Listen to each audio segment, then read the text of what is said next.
மக்களே, மதுரை மாட்டுத்தாவணியில் நைட்டு 2 மணிக்கு தென்காசி வண்டி நின்றுருந்தது. நான் ஸ்ரீவில்லிபுத்தூர் போகணும். ஸ்ரீவில்லிபுத்தூர் போகிறதுக்கு தென்காசி வண்டியில் ஏறி உக்காந்துருக்கேன். ஸ்ரீவில்லிபுத்தூர் போகாது, நீங்கள் கீழே இறங்குங்கன்னு சொல்லி 6 மாத கை குழந்தையும் 4 வயசு பையன், என் மனைவி, நான் எல்லாத்தையும் இறக்கி விட்டாரு. பாருங்கள் எப்படி நிற்கிறோம் நாங்கள். அதுக்கப்புறம் நான் வீடியோ எடுத்துக்கிட்டு நான் கேட்குறேன், ஏன் போகாது, எப்படி போகும், பறந்து போகுமா வண்டி தென்காசிக்கு ஸ்ரீவி போகாமல், ஏன் ஸ்ரீவி நிற்காது சொல்லுங்கள் என்று பதில் கேட்டதுக்கு இருவரும் பதில் கூறாமல் வண்டியில் ஏறுங்கள் ஏறுங்கள் என்று பதிலளிக்கிறார்கள். இதுக்கு நான் என்ன இது பண்ண முடியும்?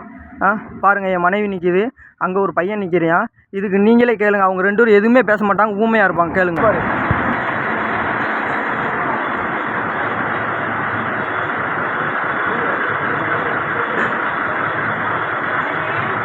நீ அமைதியாக நில்லு.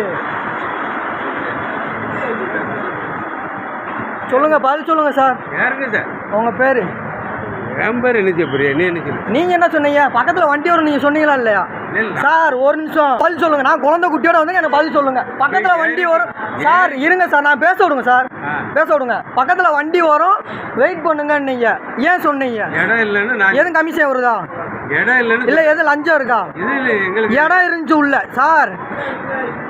அவர்கிட்ட இருந்து எதுவும் கமிஷன் வருதா, எதுவும் லஞ்சம் வருதா சார்? அதை சொல்லக்கூடாது.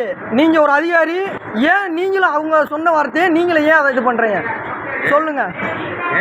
உங்க முன்னாடியே தான் நான் கேள்வி கேட்க சொல்லுங்க. எனக்கு சீட்டு வேணும். நான் சீட்ல உட்காந்துருந்தேன். அந்த சீட்டு இப்ப எடுத்து இறங்க சொல்லிட்டேன்.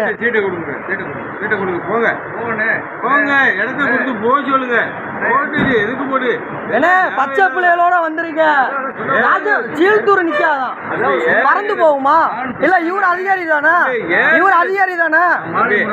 என்ன